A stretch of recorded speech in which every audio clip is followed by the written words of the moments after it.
بسم الله الرحمن الرحيم والحمد لله رب العالمين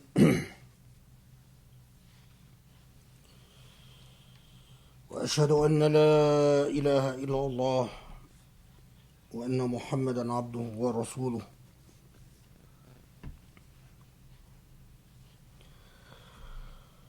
وسبحان الله العلي العظيم أؤمن به واستعينه واستهديه واستجيره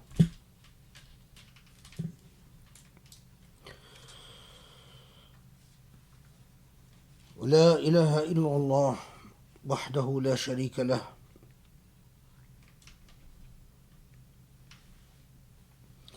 اللهم اجعل في سمعنا نورا وفي أبصارنا نورا وفي أهلنا نورا وفي بيتنا نورا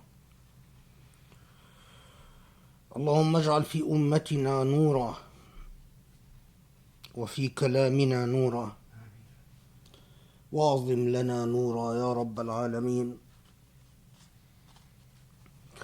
وصل وسلم وبارك على محمد وعلى آله وأصحابه وعلى من اتبعه بإحسان إلى يوم الدين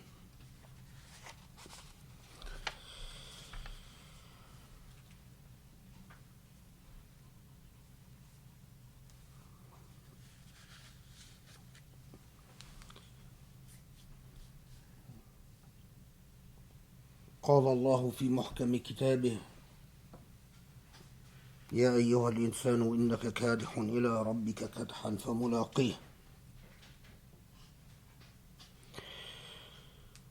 Subhanallah, that gave us the gift of Islam. And our fervent prayer is that Allah grants us the guidance of blessed light in our souls, in our spirits, in our intellects, in our perception of reality, in our reactions to reality. The blessings of blessed light in everything we do and everything we say. Where Allah subhanahu wa ta'ala reminds us that we struggle in the path. We struggle in the path until the very moment that we meet our Maker. The nature of our creation is that we have a choice, and with choice always comes responsibility, and with responsibility comes accountability, and with accountability is the ultimate test.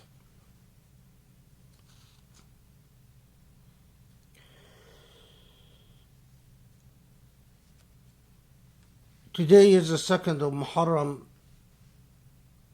the beginning of a new Islamic year.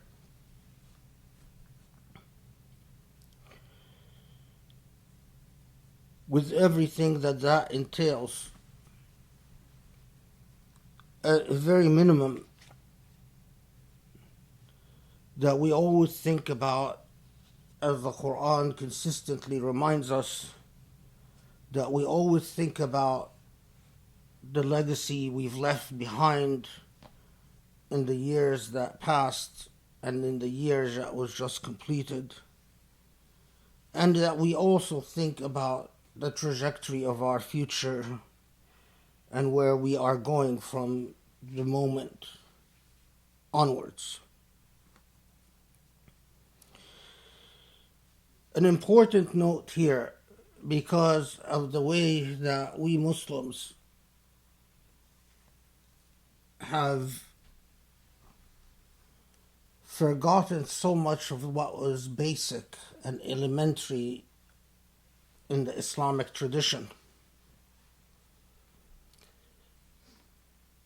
it is of great significance that the Islamic year begins with the month of Muharram,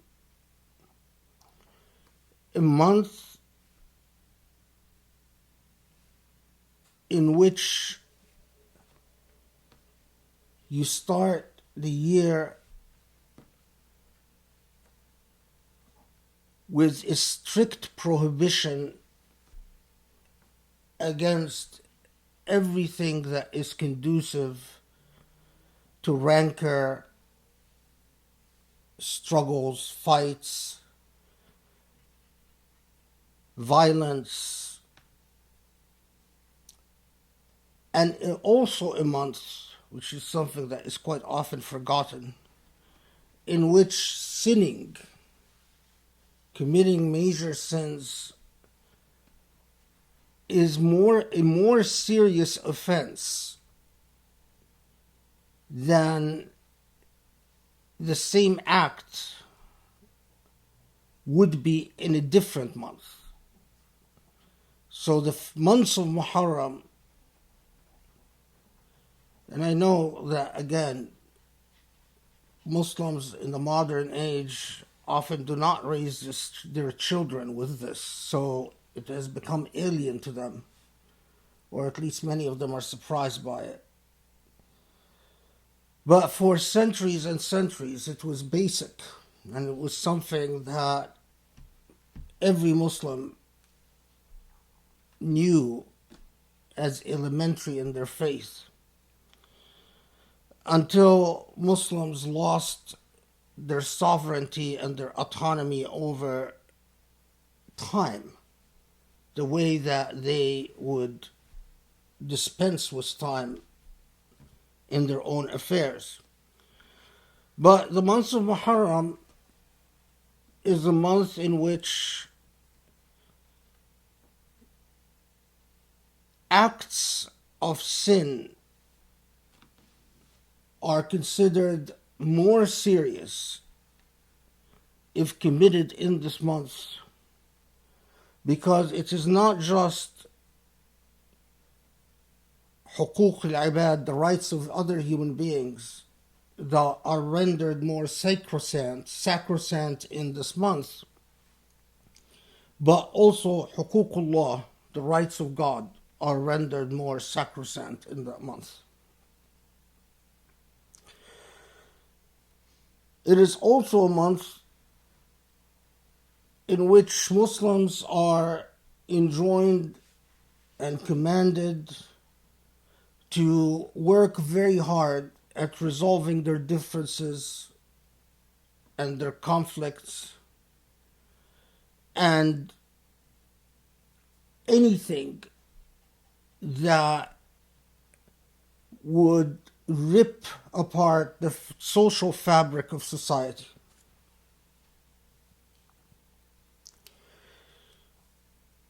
Similarly, in the months of Muharram, any acts of charity and kindness and goodness are rewarded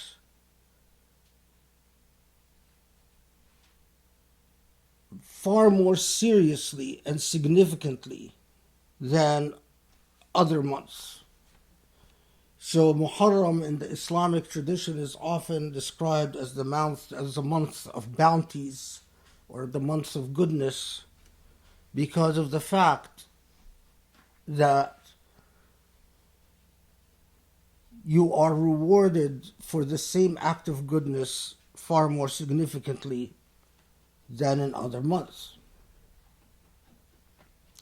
The month of Muharram is a month in which Muslims are commanded to reflect upon the seriousness of sanctities. And sanctities, hurumat, is another word, perhaps an even more serious word, a more significant word than the word rights. So when we talk about sanctities, we are in fact talking about the idea of rights. transgressing against the rights of other human beings in the month of Muharram is a much more serious offense, as well as I said, transgressing against the rights of God, the sanctities of God.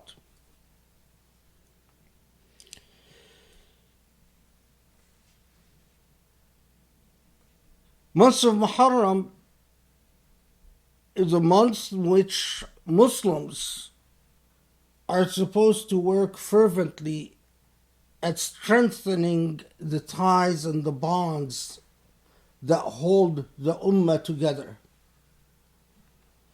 And it is a month that is supposed to be a month of moral reflection about where Islam is in the life of Muslims and where Islam will be in the life of Muslims. Sadly, however, so much of that is forgotten to the point that the months of Muharram will come and go, and many millions of Muslims around the world will not even know that the month has come and gone. There are so many Muslims that are not aware of the Islamic calendar or the significance of the Islamic calendar, and not aware of the moral significance of Islamic time and the way that Islamic time is supposed to be a continuation of the moral mission of Islam.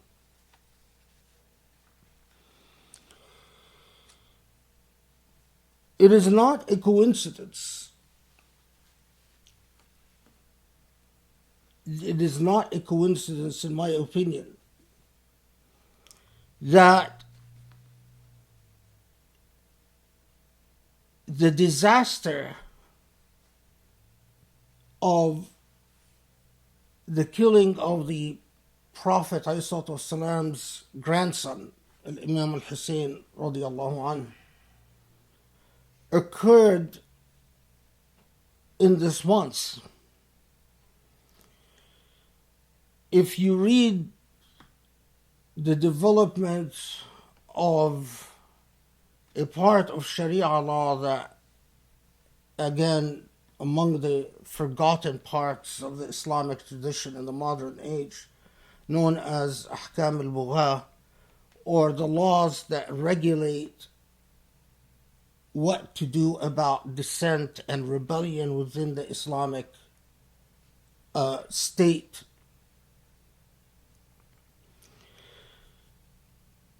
In that context, I'm not going to talk about Ahkam al-Bugha. I've written a book about it, and it's complex, but the significant aspect,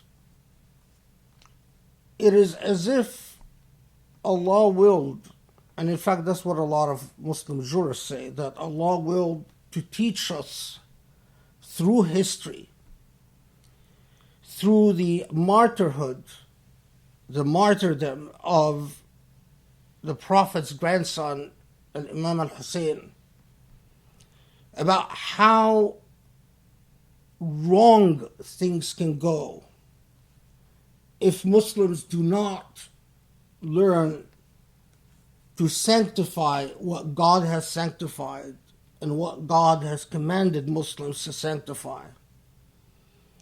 To in fact invite Muslims to reflect upon the consequences and the results of injustice and despotism and tyranny at the very beginning of Islamic history.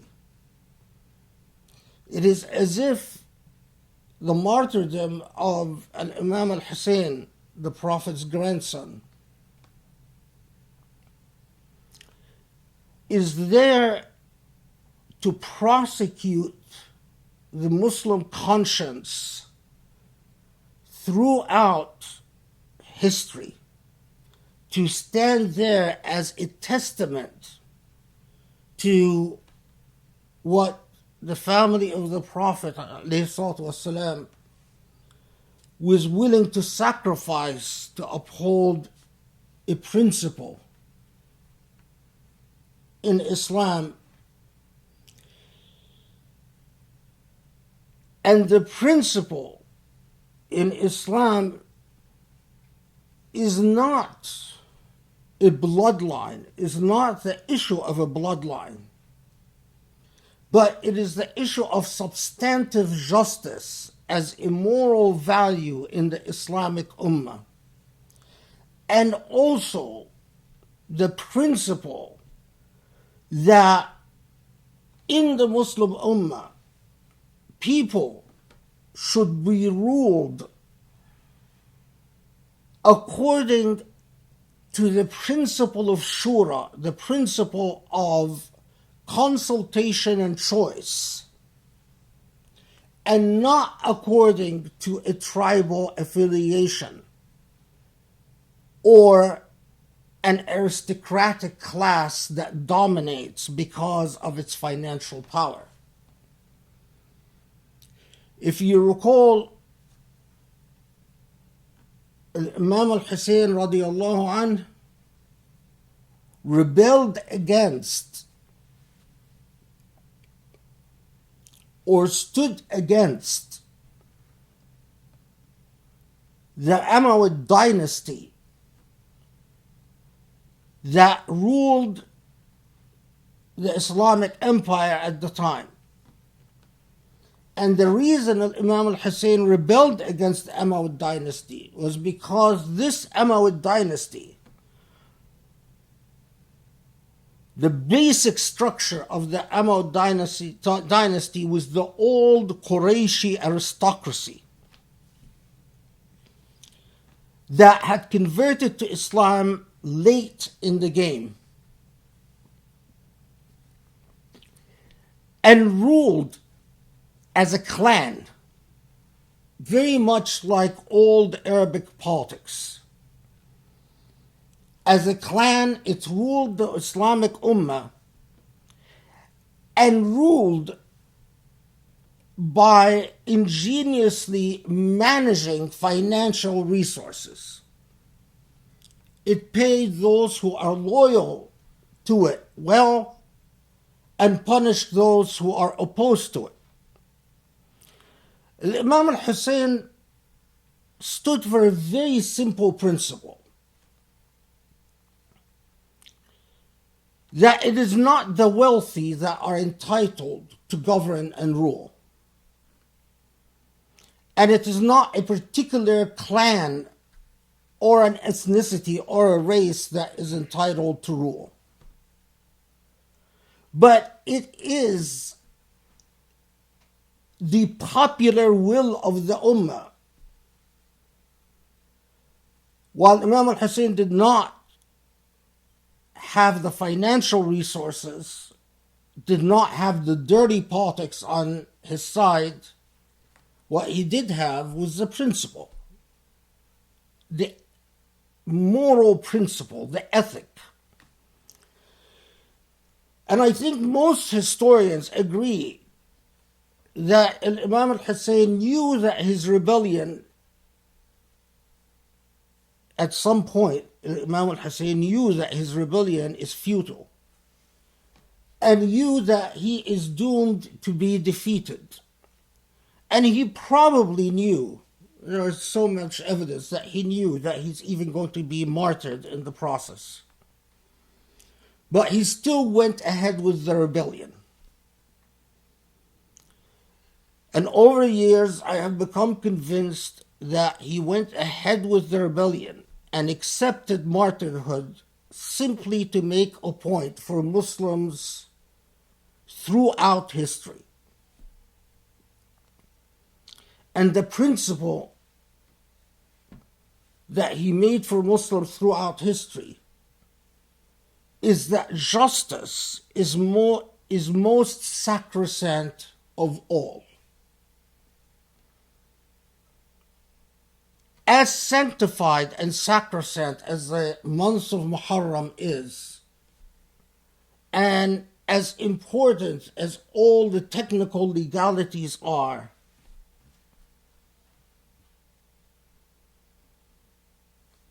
substantive justice is that what brings life to an ummah, and the absence of substantive justice is what brings death to an ummah.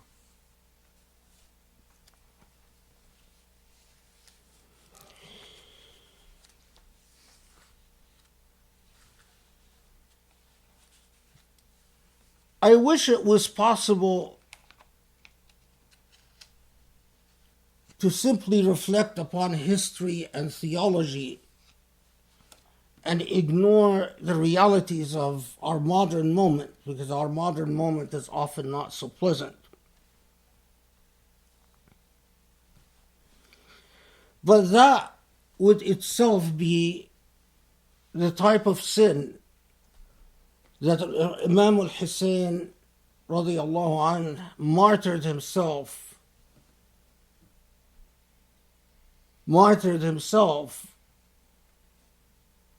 to register a point against. If you put your head in the sand and simply ignore the realities of the absence of justice, you are part of the problem. And that often it is you stand for principle and let Allah worry about the results and consequences, regardless of the sort of pragmatic utilitarian balancing of pros and cons, which are so often cited, this sort of maslaha, public interest, or maslaha type logic of weighing the pros and cons, an empiricist approach in which you say, well, often that is nothing more than a way to legitimate your own whims and desires. Often that logic of let's weigh the pros and cons empirically, rather to think ethically and principally, is precisely the door to the devil. That's that type of pragmatism opens up the trapdoor that allows for the deconstruction and dissolution of all morality and all ethics in life.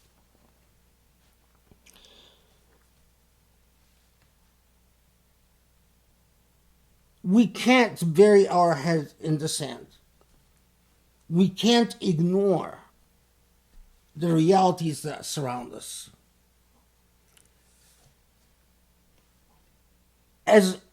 Regardless of how wonderfully comfortable it would be to escape to history, or to escape to theology, or to escape to the technicalities of law,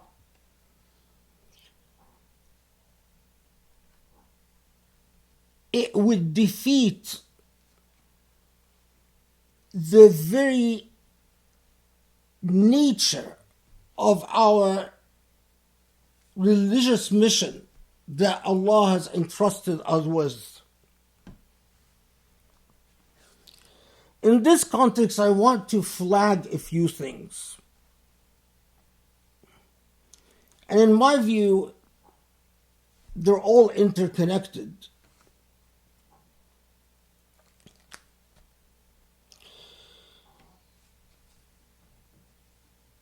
I noticed, perhaps all of us have grown accustomed to this in the current environment, but yet another rabid Islamophobe wins in local election a woman called Laura Loomer. Laura Loomer wins in at least I believe that it's basically the Republican primary in Florida. So she's not elected to office yet, but she won a nomination within the Republican primary in Florida. Laura Loomer has a record of rabid Islamophobia. And in fact, so rabid that she's been banned from Twitter, these social media venues for saying obscene things about Muslims and for threatening Muslims. She was even punished by what's the name of this? There's Lyft, and the other one is called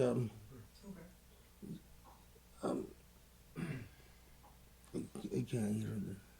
Uber. Oh, Uber. Yeah, by Uber because she insulted Muslim drivers and threatened Muslim drivers and so on. In today's politics, increasingly we are seeing bigots and racists finding a platform in the Republican Party. What caught my attention is that yet again, President Donald Trump, congratulates Laura Loomer for winning the Florida primary, praising her and granting her further legitimacy. And by implication, as the President of the United States, sending a clear message that as far as the White House is concerned, it is acceptable civic discourse. It's acceptable civic discourse to trash Muslims, to threaten Muslims, to hate upon Muslims. Mind you, the very concept of democracy doesn't work unless, as a premise, you accept the idea of civic society and civic responsibility and civic accountability and civic conduct. Civic conduct means that although I might, within the confines of my home, behind closed doors, I might act the way I wish and say whatever I want. Once I step out in the public arena, I must act according a code of conduct that we can call a code of civic responsibility. Why should I act this way? Because if I don't act in a civil fashion, others won't act in a civil fashion. And in order for a democracy to work, we need everyone to act civilly, everyone to act in a civil way, so that we can continue having a civil society. A society in which raw power doesn't speak the loudest, but process and procedure and rules and the rule of law speaks the loudest. That's the whole theory behind a democratic society. If you're not willing to accept the logic of civic discourse and civic responsibility and civility, then the whole entire edifice of democratic governance falls apart. So, in fact, when the President of the United States congratulates a racist, a religious bigot that says, in the United States, we don't want or need Muslims. This Laura Loomer, accused of Ilham Omar and any member, well, for one, she said, I don't recognize Muslim members of Congress because they swore on the Quran. And for me, if you swear on the Quran, then you're not a legitimate official. That's just one of her little snippets. She's on record repeatedly that she doesn't want any Muslims in the United States and that Muslims should all be kicked out, etc., etc., etc.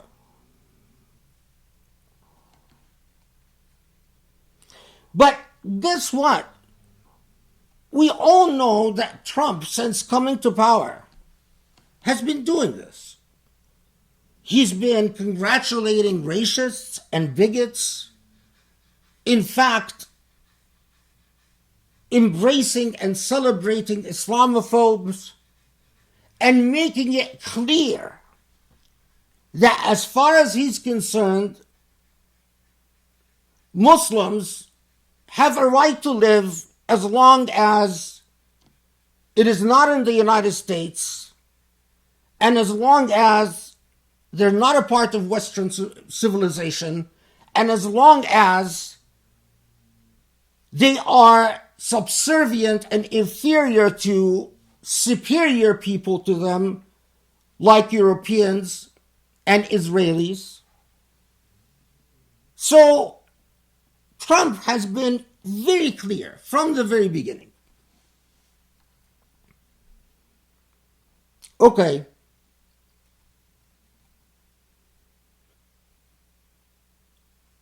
So what's the issue then? If this is just the same old, and yet another Islamophobe in a long line of Islamophobes are rising to power in the United States, the historian in me cringes because we all too often forget that the United States is a very young democracy.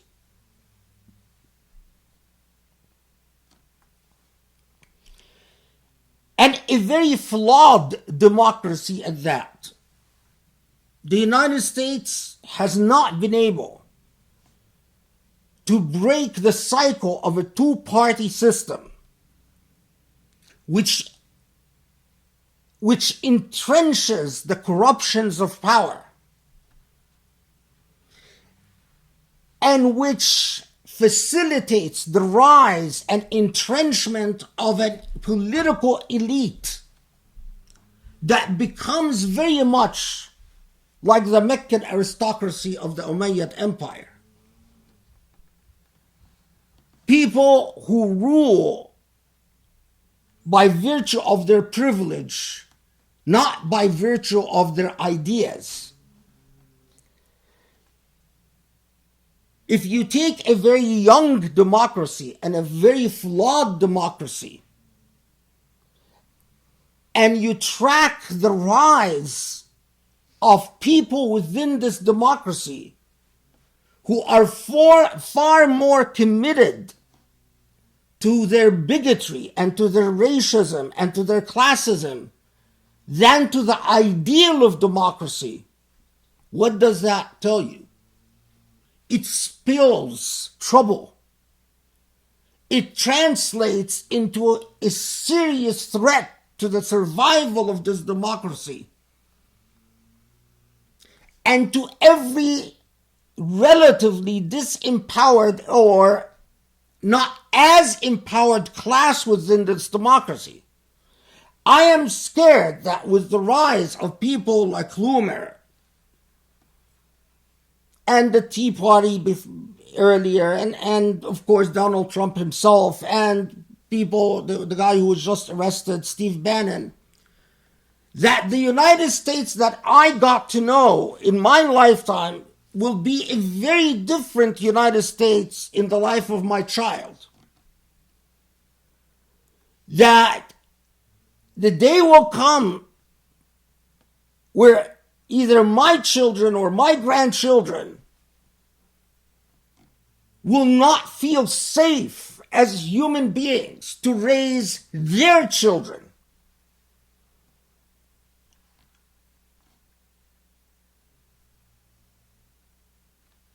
So it is a serious matter,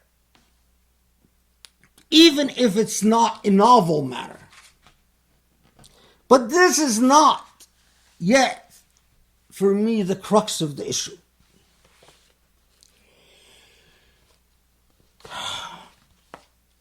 Recently, I had the misfortune of reading a report called A New Political Vision for Muslim Americans by Abdullah bin Hamid Ali, a professor, a so-called professor at the so-called Zaytuna University. Because if you read something like this, then you wonder, what is Zaytuna University and what does a professor mean?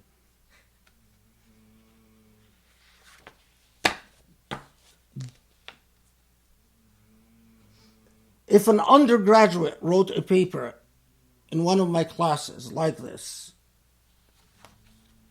for an undergraduate, I would give them a C, maybe a C minus. If it was a law student or a graduate student, it would definitely not be a passing grade. Nevertheless, Abdullah bin Hamid Ali, and in fact the institution he works with, represents a new trajectory in American Muslim politics. The New Political Vision for Muslim report, which is described by whoever endorsed it, or the little blip at the end that says, this unique work is a must-read for all Muslims interested and engaged in the American political process.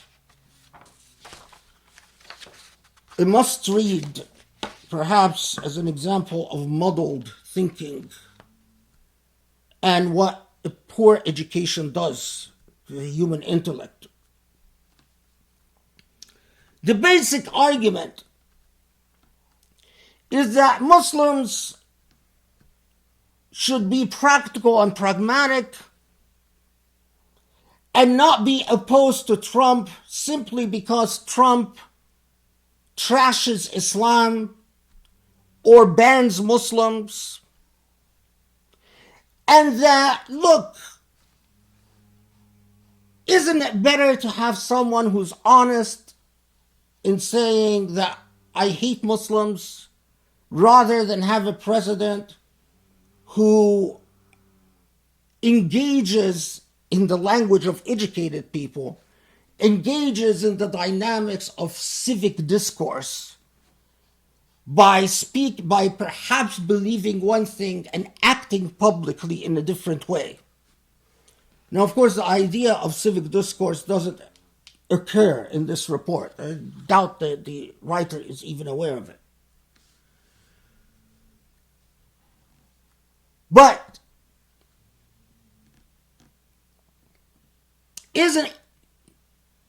the report claims that Trump has killed fewer Muslims than any other president in recent history, and that Muslims should not get caught up with things like separation policies, separating children from their parents, the Muslim ban, the protests against police racism and Trump's constant support for supremacist people and racist people, Muslims should look at all of that as Trump just basically playing politics, but somehow Muslims should engage in the balancing of pros and cons, this empiricist pragmatism that I just described, that type of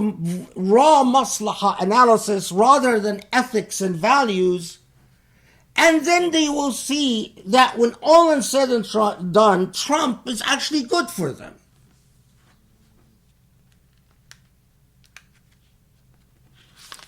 Remarkably, this report manages to squeeze in Quranic verses and a few hadiths here and there. It starts out with a quote by Umar ibn al-Khattab in a remarkable example of opportunistic theology, of how you can twist God's revelation in order to say support someone who hates God, the God of Muslims, mind you.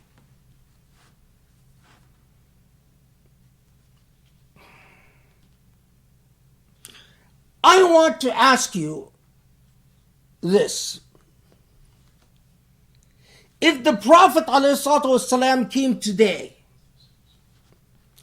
and you gave the Prophet, showed the Prophet everything that Donald Trump had said about him and his faith,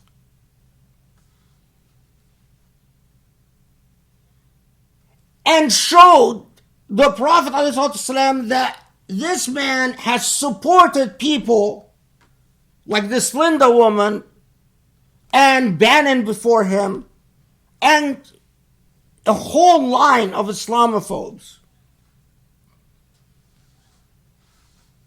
will the Prophet ﷺ tell you, anyone who's bothered to read the Quran or study the Seerah will tell you, well, it's okay. You shouldn't get all hung up about these. It's just politics. It's okay to trash Islam. It's okay to trash me. Because of an unsubstantiated empirical claim that Trump killed fewer Muslims than other presidents. So that now is the yardstick.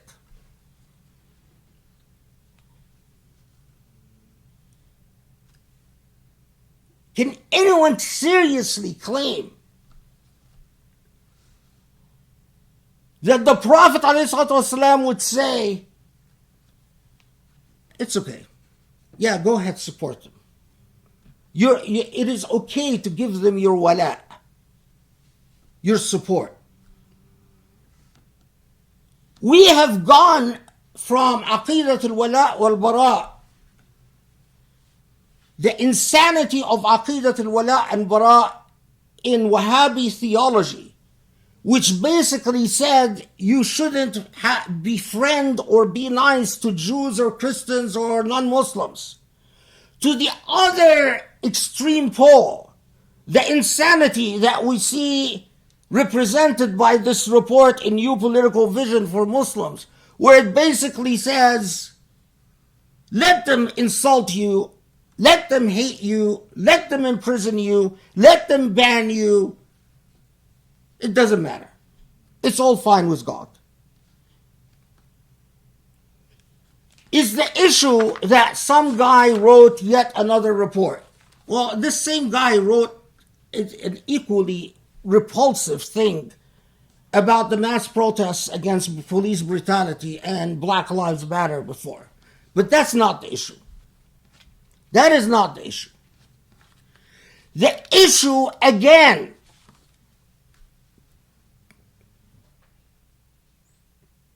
is the place of ethics and morality in Islam. The issue is that this is not an individual, this is a movement. The movement is represented in an institution. The institution is represented by a label. The label is the Zaytuna Institute.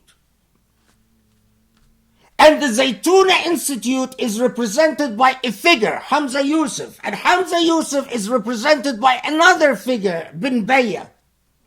And Bin Bayya represents an ideal.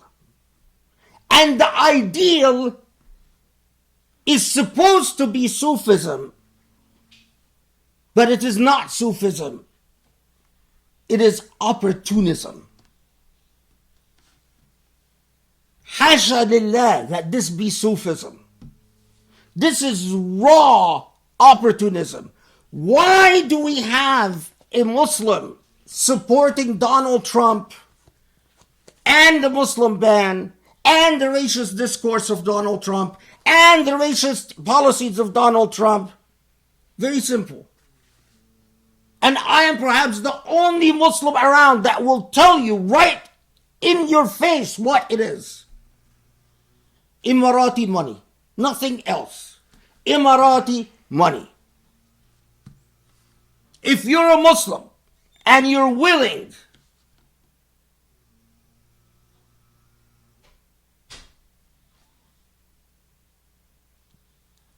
Emirati influence and Emirati politics, the Emirat now represents a movement against political Islam.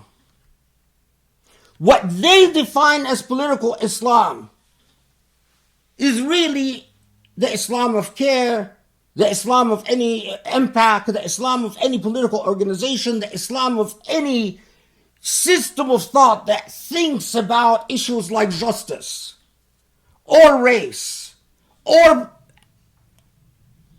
a policy against police brutality.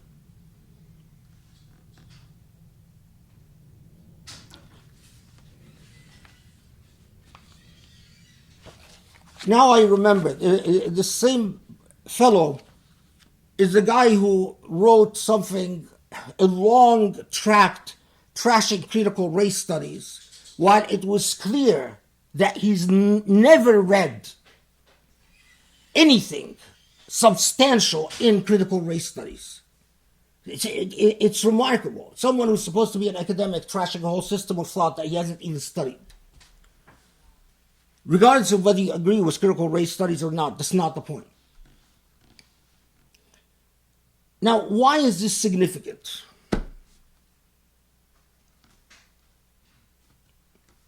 The issue is not just simply a Middle Eastern country that is giving money to some Islamic organizations that in turn support Islamic discourses, support a certain breed of Islamic discourses.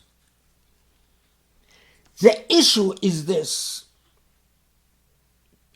Donald Trump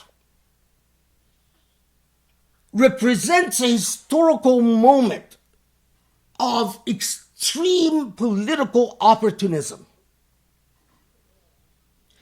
A world in which principles and ethics, including principles and ethics such as human rights and democracy itself, practically stand for nothing. It is a moral regression for America and for the rest of the world. Indeed, the rise of Donald Trump is what allowed for the rise of MBS in Saudi and for MBZ in the Emirat. The rise of Donald Trump is what allowed for the slaughter in Yemen to continue, what allowed for the slaughter in Syria to continue. Another report came out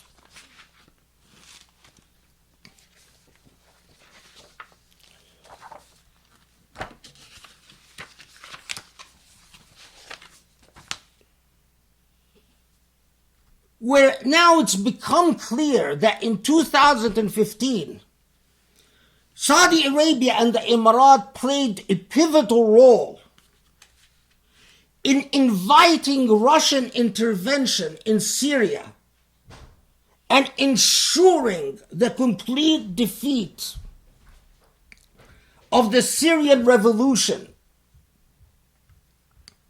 because in the mind of the Emiratis and Saudis, the Syrian revolution threatened to bring political Islam to power. And they would rather have Russians in Syria and have half of the Syrian population slaughtered, but not have a political Islam come to power in Syria. The election of Donald Trump is what allowed for this brute logic of violence.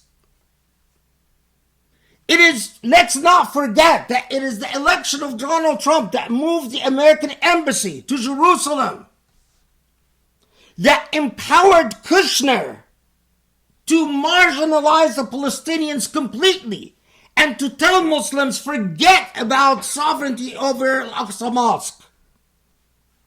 It is what allowed for the rise of the NEOM project in Saudi. It is what has allowed Sisi of Egypt to jail and torture thousands upon thousands of Egyptians. It is what has allowed the entrenchment of the Christian fanatic state in Ethiopia. A lot of Muslims think that Abiy Ahmed, the president of Ethiopia, is Muslim. He's Protestant, people. He's a Christian Protestant. And he's a fanatic Christian Protestant.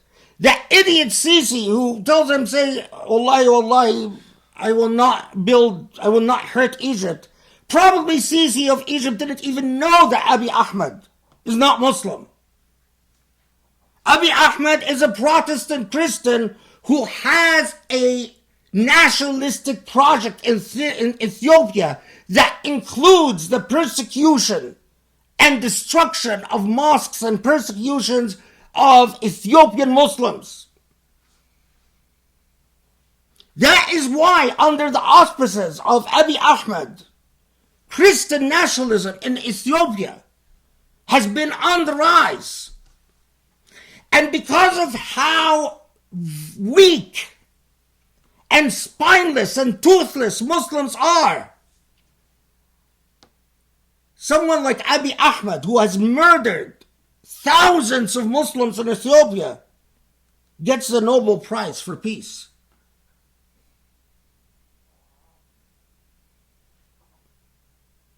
No one remembered the mosques that were burned since Abiy Ahmed came to power? No one remembers that just a couple of weeks ago, an Imam and his family were slaughtered, and the Ethiopian government just completely... All of this was facilitated by the man that we are told by a major Muslim institution. Don't worry, support him. He's good. Well, why? Because the Emirat supports him. The Emirat and Saudi support Trump because Trump is good for the Emirat and Saudi. For the logic of raw power. For a world without ethics or principles. I am not in any way implying that Biden is a man of principles and ethics. That's not my point. At all. At all. My point is that we as Muslims have a responsibility to testify as to what is truthful, not what is political. We have a responsibility to stand for something. We as representatives of Islam cannot stand for the proposition of opportunistic politics and manipulations and raw calculations of costs and benefits. At a minimum, at a minimum, at a minimum, we must stand at a minimum for the idea that it is not okay to trash Muslims. It is not okay to trash our Prophet. It is not okay to trash our Quran. It is not okay to treat Islam and Muslims as if they are a footnote to the world. At a minimum.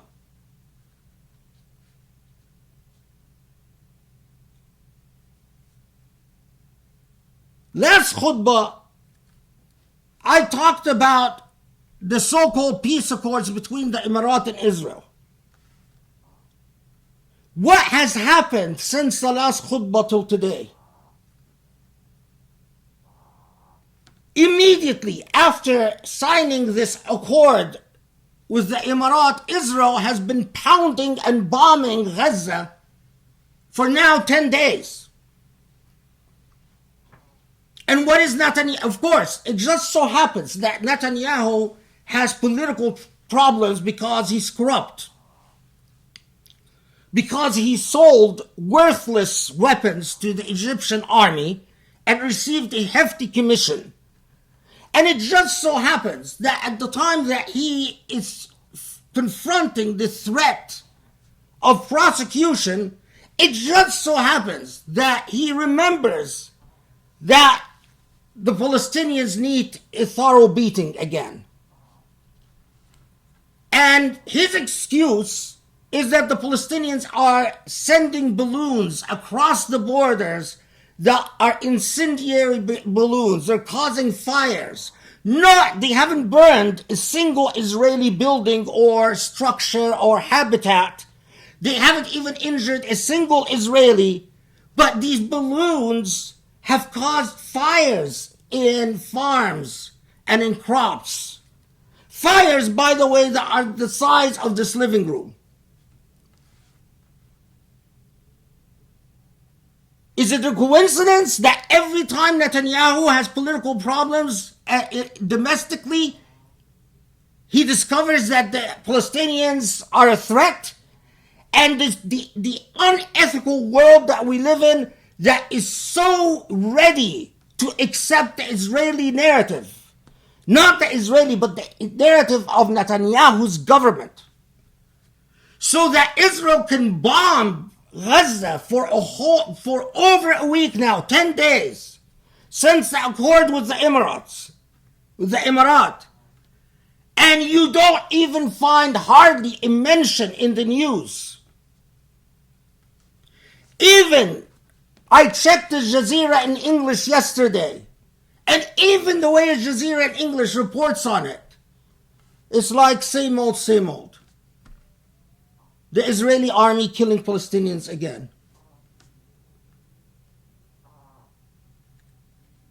Do we really need to remember that this is the Trump administration in the White House doesn't even bother with going through the motions that the American government used to go through of trying to impose a ceasefire so that the bloodletting will stop? And we meet in New Year, Muslim year, Muharram. Palestinians are slaughtered. Kashmiris are persecuted. Muslims all over India are suffering with the rise of Hindu nationalism. Muslims in Ethiopia are suffering with the rise of Christian nationalism. Muslim countries are ruled by despots that were literally out of our Freddy Krueger nightmares. The slaughter of Muslims continues from the Rohingyas to China to Yemen to Libya to Syria. We discovered that the guardians of the two holy sites invited the Russians, come slaughter Muslims, no problem. And they've done the same thing in Libya, or at least attempting to do same things in Libya.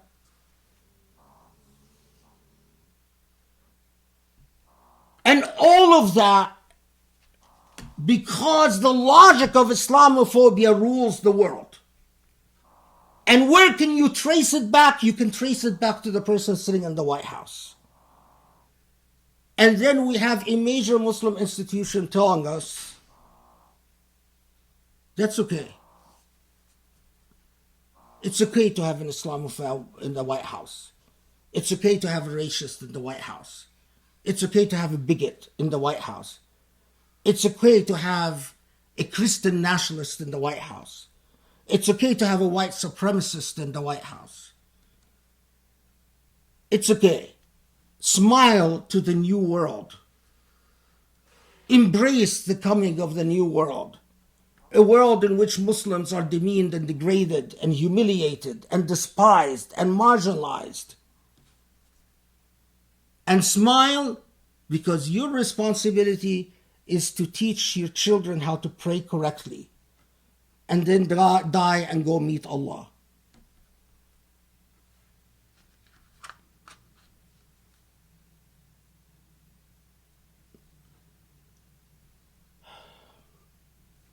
I've said it before and I say it again. It's time that we impose standards for those Muslims who supposedly represent us. It is time that we vote by refusing to send our children to institutions that uphold immorality, that at a minimum don't stand against racism and religious bigotry, and especially when this religious bigotry is directed at Islam. أقول قولي هذا وأستغفر الله لي ولكم. بسم الله الرحمن الرحيم والحمد لله رب العالمين والصلاة والسلام على محمد وعلى آله وأصحابه ومن تبعه بإحسان إلى يوم الدين.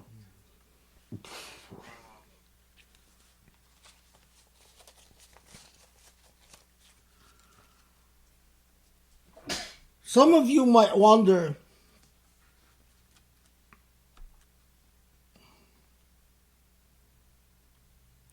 well, what to do? What to do? There are two things I want to touch upon and do it quickly because I'm out of time, as usual.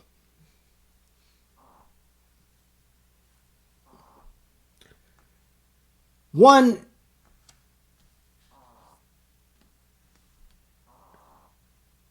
leave the results to Allah. As Allah subhanahu wa ta'ala tells the Prophet himself, your obligation is to speak the truth. What happens after that is up to Allah.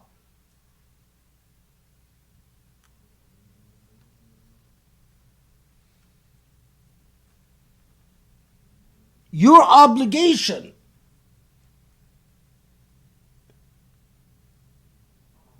is dua. The ijabah is on Allah.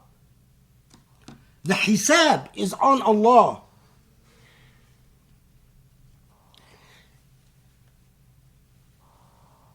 I'm not going to tell you what ethics requires you to do, other than to tell you act ethically. Even in the realm of politics. Just because it's politics, it doesn't absolve you of your moral responsibility. At a minimum, I know that supporting a racist and a religious bigot is unethical. Beyond that, Whether you should support someone else or not, I don't know, and I don't care. But it is absolutely imperative that somehow we don't leave Islamic ethics out the door just because we're stepping in the world of politics.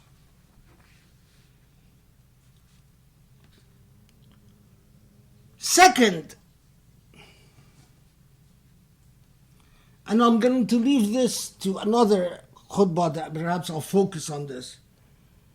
We see a re-emergence of the asinine backwards idea that democracy is haram, and so it is incumbent upon Muslims not to vote in a democracy because democracy is haram. The same old Wahhabi trope, now in its new packaging. Again, it comes from Saudi and the Emirat, which hate nothing more than they hate democracy. In fact, the coup in Egypt was because these countries didn't want a democracy. The slaughter in Yemen because these countries didn't want a democracy. The slaughter in Syria is because these countries didn't want a democracy. And they found ready allies in the US and Russia and Israel because these countries don't want a democracy, especially if it occurs in Muslim countries. Because these countries think democracy is good enough only for white people, but not for Muslims. The idea that voting is haram is so backwards that I'll tell you, if this is truly what you believe, then you have an obligation to immediately pick up and leave the entire West, because the same theology that you ascribe to says that living in the lands of kufr is haram. And you should not live in the lands of kufr and promptly do to a hijrah to wherever you want to go live, in Mars, on the moon, wherever it is.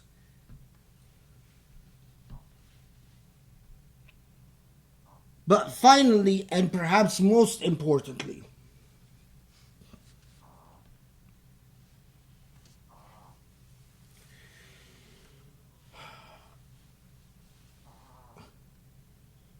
if you complain that you are walking on a road and that road has become very dark and that you can't even see the fingers in front of your face, and that it is so dark you keep getting lost and taking wrong twists and turns,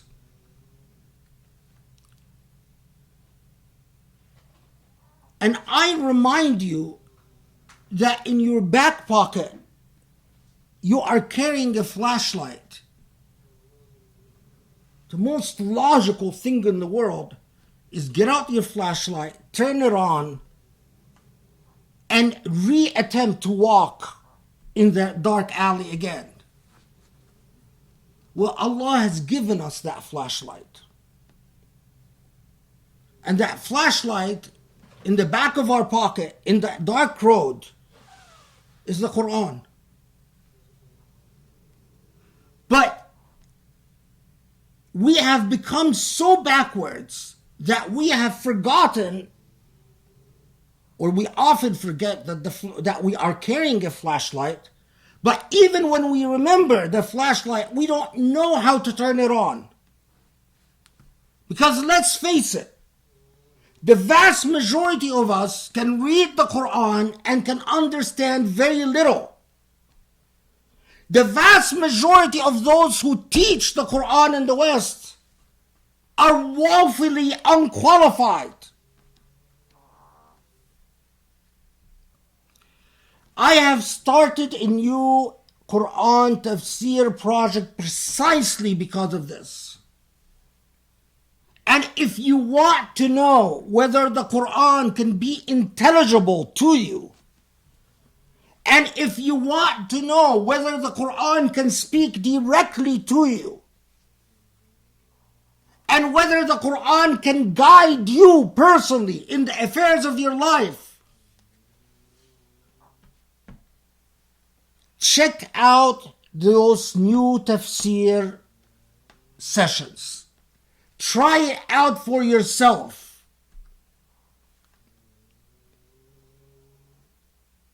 This is not a line-by-line tafsir. We don't just pluck out ayat out of context. And for every ayah, there is a counter ayah. This is a journey in the ethics of the Quran. The flashlight in the darkness. The gift of light in the midst of this dark confusion that we dwell in.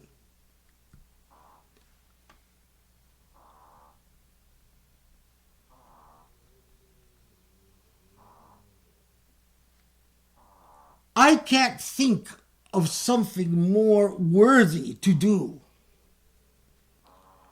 when there is so much ugliness that surrounds our life than to hold steadfast to the heart of beauty. And the heart of beauty is the Quran. A luminous source in the midst of all these folds of darkness that gather around us. اللهم اغفر لنا اللهم اعف عنا اللهم ارحمنا يا رب واهدنا لأقرب من هذا رشدا يا علي يا عظيم. Allah, forgive our sins and grant us light and guidance. Bring us ever more closer to you, Ya Allah. You are our aid, our support, our inspiration, our very purpose. So grant us serenity, peace and beauty and light and kindness. Wa salli wa sallim, and bless and peace and blessings be upon the Prophet Muhammad alayhi salatu wassalam.